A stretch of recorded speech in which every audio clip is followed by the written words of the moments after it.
So, where did you get your start in music? Where did I get my start? Well, I come from a musical family. At one point I decided I wanted to learn fiddle. So I did actually take lessons for the fiddle. Yes. It was for 4 years, I think. 4 years. Then that was that, and then I think, say, a year after that, I got the guitar. That's the beginning, I suppose. That's quite isn't it?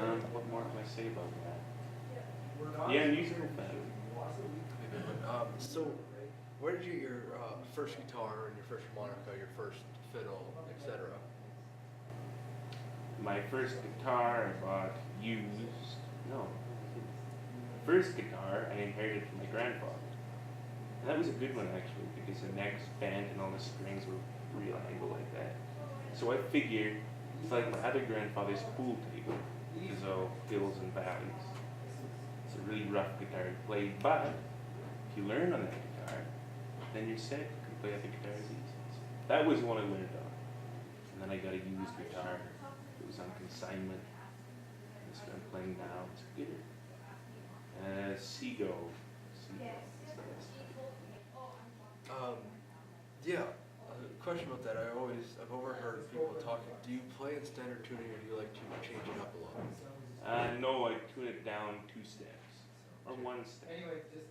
I'm not all that good with theory and all that rock, but I'm assuming it is 2 steps because it is 2 frets down. Okay. Yeah. From the playing standard, it's keyboard. Okay. And then, kind of, where does your life story start? Like, where were you born and raised, and where you went to school, all that fun stuff? I was born in Chilliwack, BC, but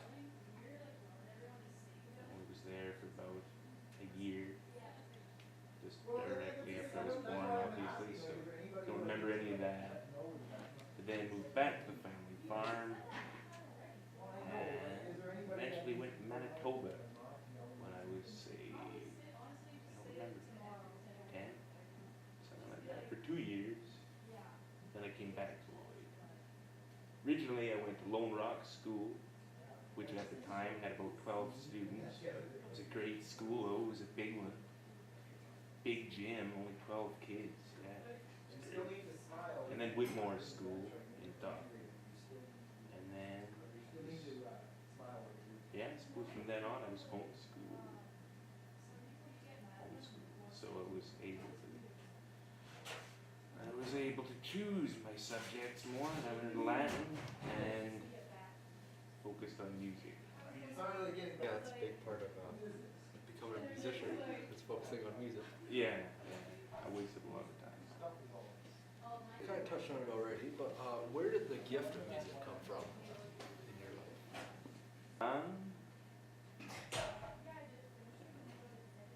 As I say, musical family. My uncle, great uncle, has a band. It's a spitting image of Waylon Jennings. Good musician. My mother plays guitar and sings. Father plays guitar. Grandfather plays guitar and sang. Grandmother sang.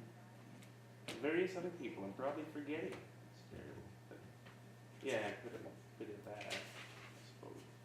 Yeah, no, music runs in my family too. My great-grandfather used to play, I think, bass for Big Snow. You really? Oh, yeah. I'm from Nova Scotia. Huh. Music runs in everybody's blood from Nova Scotia. That's pretty good. Played bass for Hank Snow. I think so. I'm looking at pictures. Huh. Son,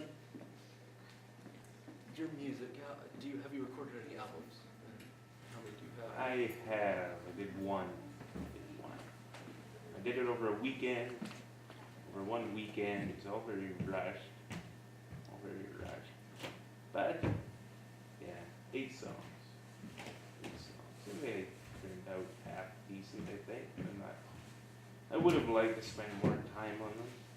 But sometime in the near future, I'm going to do another one. That's my plan. So then, where did you record your album at? I recorded it in my stepbrother's backyard studio, and there was in fact a guy who runs a recording studio in Winnipeg. It was down in Dauphin. This was in Dauphin. Stepbrother lives there. Right. Anyways, he was down from Winnipeg in Dauphin at the hospital, if I'm not mistaken. It seems sort of backwards, going from Winnipeg to Dauphin for that sort of thing. But anyways, there he was. So I got a good deal on it. Yeah, 800 big ones, and I got 8 songs, so that worked out all right. And then, which was your favorite song off that album? To be honest, a lot of them just start to wear on you after a while. But the one I play the most would be 3 Feet Over. The one I kind of like is the, possibly among my favorites, would be The Wayside. And I never play that very often. In fact, I've largely forgotten how it goes, which is terrible. But I could polish it up in a short while. I like that one. Can you give some insight on how you sounded when you started professionally doing music? How I sounded? Is it different than now? Is it the same? Yes, it would be different. Because at that time, I played mostly East Coast type stuff. And it was, I mean, not to say that I'm super polished right now, but I mean, it was a lot rougher, obviously. It was just starting. But, yeah, East Coast. More of that. And then, how is your sound now? How would you describe it? I would describe it as folk, but that's a very broad term, and that's very vague, but that suits my purposes because I try not to stick to any particular style. Though I suppose I do. I just don't know what you classify it as. Folk, I suppose. Yeah, that's not helpful. It's a very unique sound. I know I'm listening to you sing. It's unique. Thank you. Not a lot of people. Another question about your music is how does an artist like you find your own sound in the music world where everybody likes to copy each other?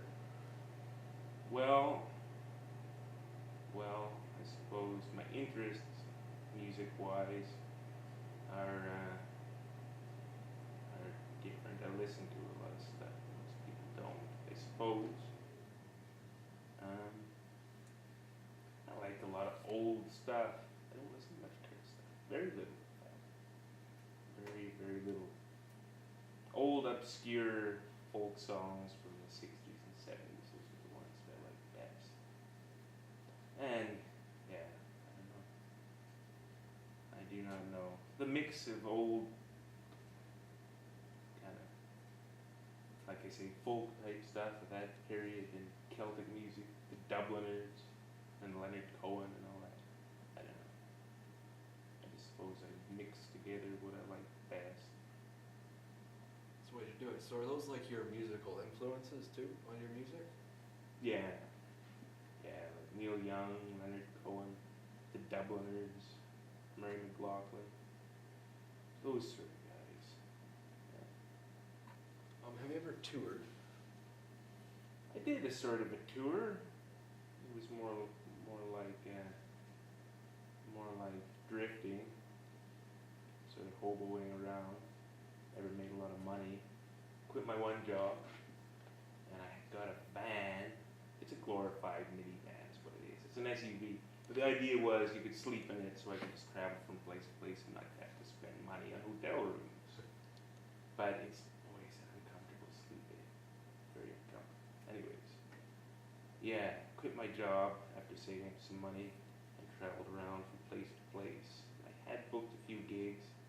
In other places I just dropped in and played for a pittance or got turned away. But it was good. It was good. Did that for a month. So that's a sort of a tour. Sort of a tour. What was your favorite place you played at? I honestly do not know. I played at the Paddockwood Brewery in Saskatoon. I like that pretty good. That was good. I got free food too. There's a cheese plate. That was good stuff. That was good stuff. Yeah. And another place in Beggarville, I was playing with the Rotary Club, and what was it? They had all this free lobster. Or it wasn't free lobster. It was for the Rotary members, but I played there, so I got to eat free lobster. And I can't remember what else. That was pretty good. That was possibly the high point of my career. Free lobster and money. That was great. Yeah, that would be just great. So taking it back a few steps, when did you first play in public and where was it? That was at what was at that time Ernie's Coffee House. Yeah. I just went in there and busked. Just my fiddle though. That would be the first place. And then I also busked at the farmer's market. And then that was, can't remember. But anyways, then when I started playing guitar, I went and started playing at this thing Waitress, because they had weekly jams, or was it every second week? I can't remember. Was it lots of fun? It was. I liked that place. It was a good spot. It's a pity it's closed now. I don't know what it is now. But it was good. So do you hope to make it to Nashville with your music, or would you ever want to? That would be nice. I don't know, though. I don't know if they'd want me in Nashville. I don't know. Or Memphis. I guess Memphis is another place. That's the other big music city, isn't it? Memphis, I Tennessee. suppose, yeah. Except I'm not too keen on going down to the States. Especially not right now. No. I might try my luck in, say, Toronto. Someplace like that. I don't know. I'm not keen on cities, though. Not like that. But that would be a good place to be, I guess. So do you think if you ever did make it to one of those big cities, do you think the people would appreciate your music or turn it away, or? I would certainly hope they would, but I imagine it would be a healthy mixture of both. Possibly more of the latter, but who knows? I don't know. So how did you end up on ReverbNation.com? Oh yeah, how did I end up on there? I don't remember. If I was told about it, I found it, or what. But it seemed like a good idea at the time. It says you're number one. I don't know what, but it says you're number Yeah, one. well, it's probably like judging around Marshall. I don't know how many people from Marshall are on there. So Probably not many.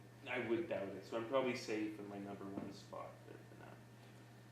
It's like the concertina. I play the concertina. That's like the squeeze box the sailors of old used to play. Nice thing about that is I only play 2 songs on it. I'm a lousy. But I only play 2 songs. But I think I'm the only person in Marshall who plays concertina. Therefore, I am by default best concertina player in Marshall. It all works out. Is it like an accordion? Kind of. Yeah, it's like a little octagonal accordion. But yeah, this is lots of fun music. Did you ever want to do anything else other than music growing up, like be a lawyer or a doctor? I wanted to be a pirate. That would be great. Sail the 7 seas. No, but something that would be possible.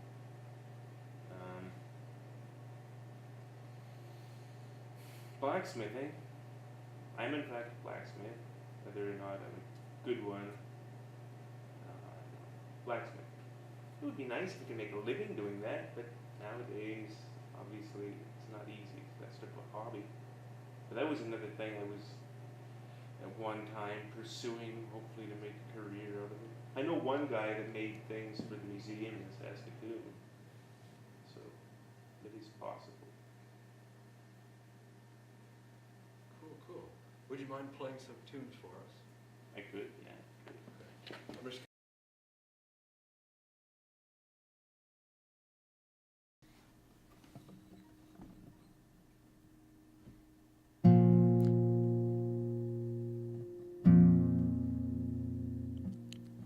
Clock strikes 1 to find you in the bottle, a place you'd otherwise avoid. But recent circumstances make you want to find a place where there's always some kind of noise. The man beside me was talking to the table 'cause his glass went dry, and turned towards me with a serious expression that said, "What I have to say is no lie."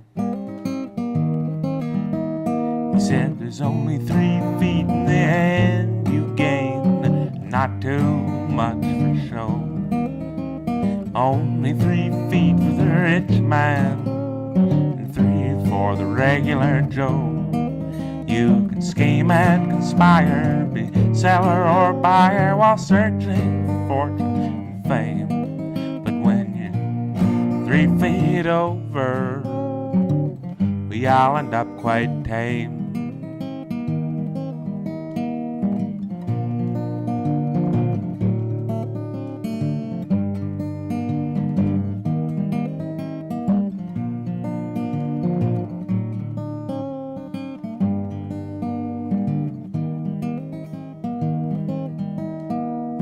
Clock strikes 2 to find you in a stupor while trying to wind your way home. The clock strikes 3 to find you in the gutter, but short of all that you've known. Time goes past, and though you last, it feels like it's all been a show. Winding through this maze in this haze and feeling dry as a bone, because there's only 3 feet in the end you gain, and not too much for show. Only 3 feet for the rich man, and 3 for the regular Joe. You can scheme and conspire, be seller or buyer while searching for fortune and fame. But when you're 3 feet over, we all end up quite tame.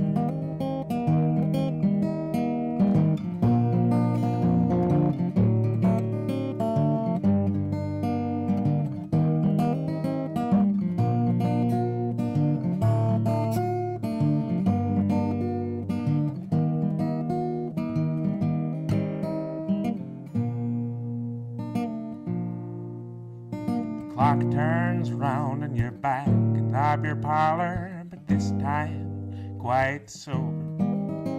Find the same man and I ask him what he meant about when you're 3 feet over.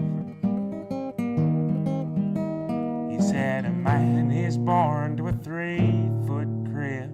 He works and whiles and never quits, but when he's finally lain to rest, all he's given is a 6-foot chest. That's why there's only 3 feet in the end you gain, not too much for show. Only 3 feet for the rich man, and 3 for the regular Joe. You can scheme and conspire, be seller or buyer while searching for fortune and fame. But when you're 3 feet over, we all end up the same.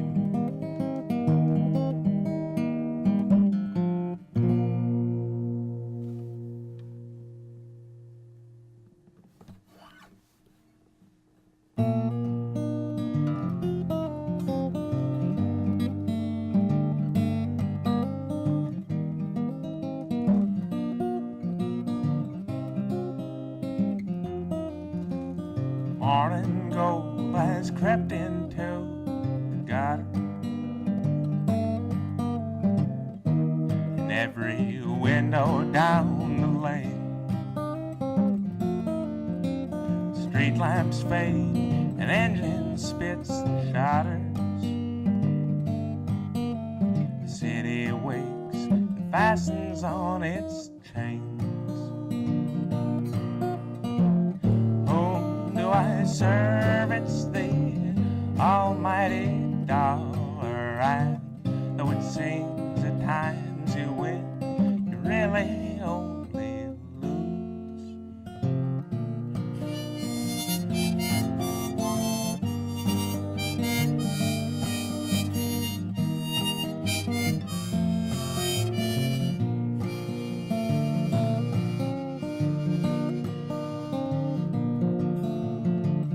The harmonica is ever so slightly out of tune with the guitar, or the other way around.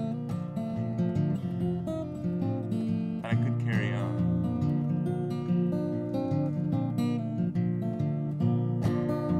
The weekdays seem to flow by like molasses.